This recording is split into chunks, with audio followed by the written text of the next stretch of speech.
Entertainment World Soldier here, and I'm back to talk about The Bad Batch, episode 2, and my thoughts on this episode. Um, this was basically a filler episode. Not that exciting, but not that bad. They are laying out the groundwork of how the Empire takes full control, and I'm loving that.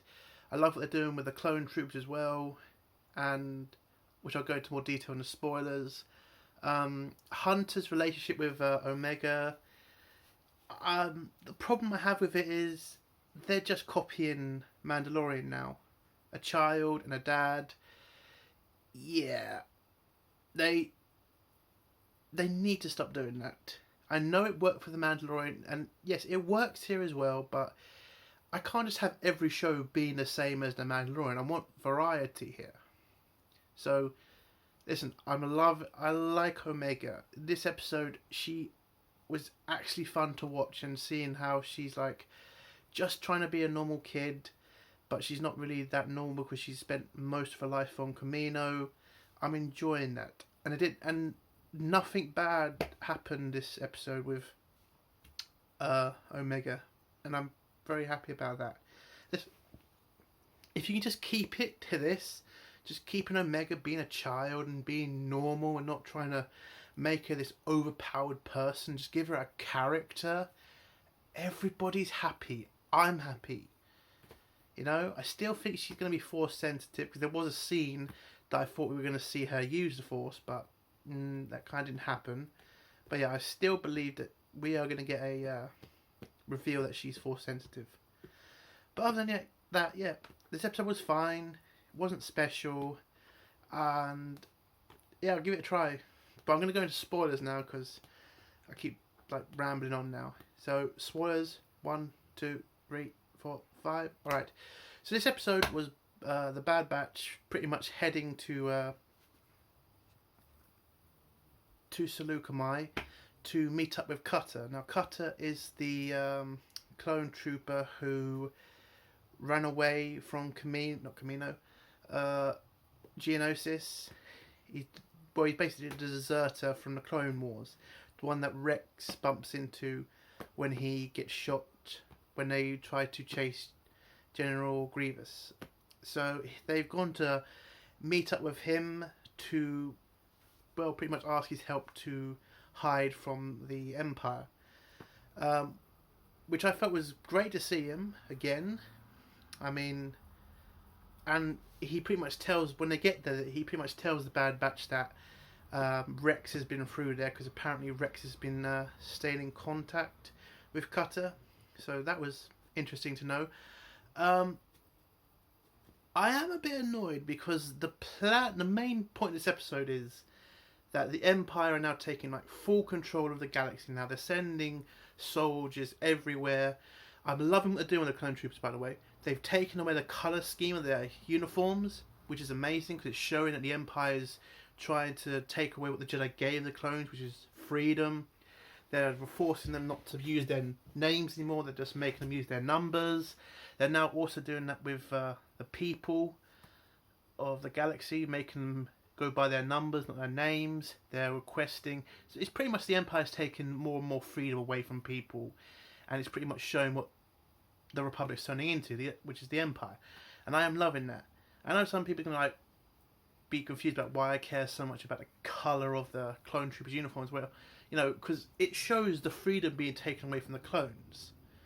Because if you're taking small things away from them, you're trying to pretty much form them into just soldiers, no personality, which is what the stormtroopers pretty much were. No personality. They were just a grunt with a gun, which is very interesting to me. And yeah, I'm loving it. And you like see this little scene we have like this Imperial officer telling everybody on the planet, like, yeah, before you can leave the planet, you need to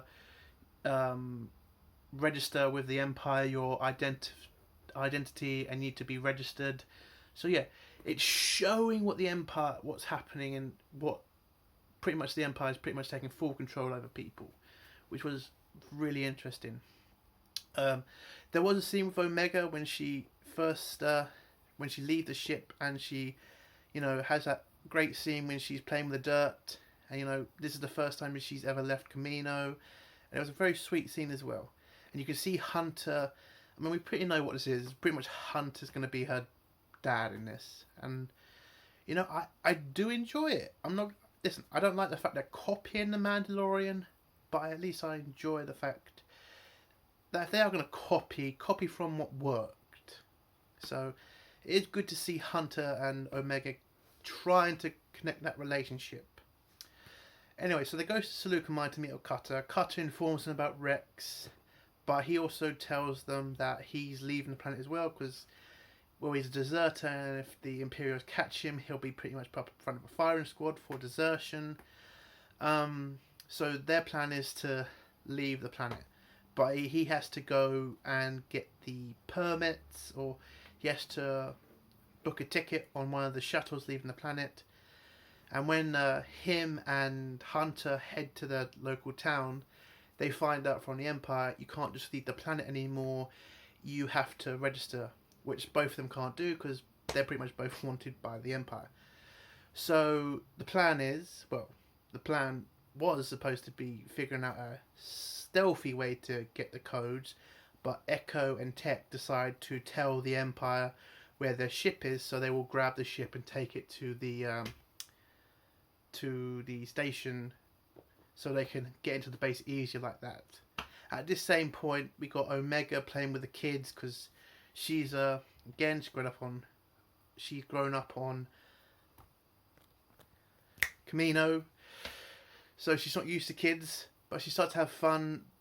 They accidentally throw the ball through the fence where they've been told not to go near because of wild things out there, but Omega doesn't listen and runs off to go get the ball.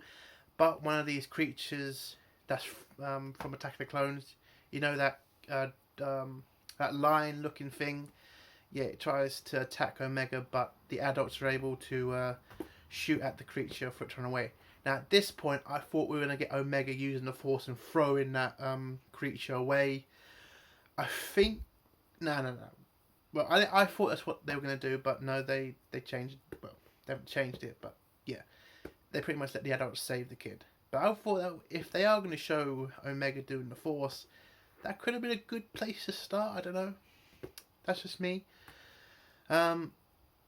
So Tech and before Tech and Echo get taken by the Empire, Omega is taken away by Cutter to the ship.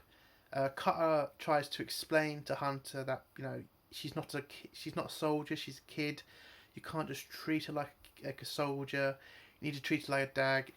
And it kind of shows how different Cutter and Hunter are, because Hunter's a soldier, Cutter's a dad, because he gave up his military life. And I love that conversation between them because it kind of shows that, you know, Cutter trying to teach his brother how to be a dad, basically, which I liked. So Omega gets taken back to the ship, and when Tech and Echo, you know, pretty much call the Empire to grab the ship, they didn't realise Omega's on the ship too. So when they find it out, it's kind of like put a little bit of a problem in the plan. So they get to the spaceport with the ship. They put a I don't know what it's called. They put some sort of device on the ship to make sure it doesn't just fly away. Echo then heads off to find the chips they need to get off the planet for Cutter and his family. At this same point, Hunter tries to get Cutter to take Omega because he understands that he's not really a dad character and he's more of a soldier, and he thinks it's safer for Omega to be with his family than with the Bad Batch, which we all knew this was going to not happen. We all knew Omega was going to just turn tail and pretty much stay with the Bad Batch. So kind of thought it was just a stupid idea to waste our time with this, but fair enough. So Omega gets to one of the pod things where you can find the chips. They've grabbed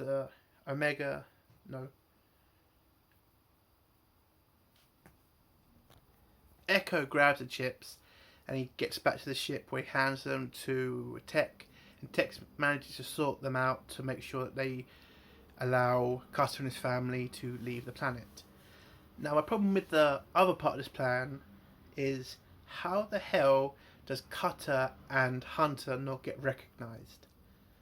I mean, they're both clones. They don't look too different from the other clone troopers, so I know he's wearing a hat, and you know, when you're on like duties like that and there's like so many people passing you and you got to check them all, faces like start to blend together. But I kind of think if you see yourself, you would notice that. So I did think that was. I feel it was kind of a bit over the top. I think they should have wore a helmet or something. I don't know. It just felt a little bit too. It felt like a stupid plan. I mean, the Imperials the clones are going to recognise you. I mean, they did put a scene in this where one of the clones kind of recognised Cutter, but it kind of just fizzled out because the clones get called away.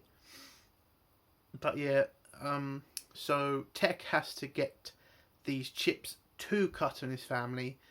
He can't just sneak past the Imperials because there's like so many of them. And Echo and Tech start arguing about how to do it.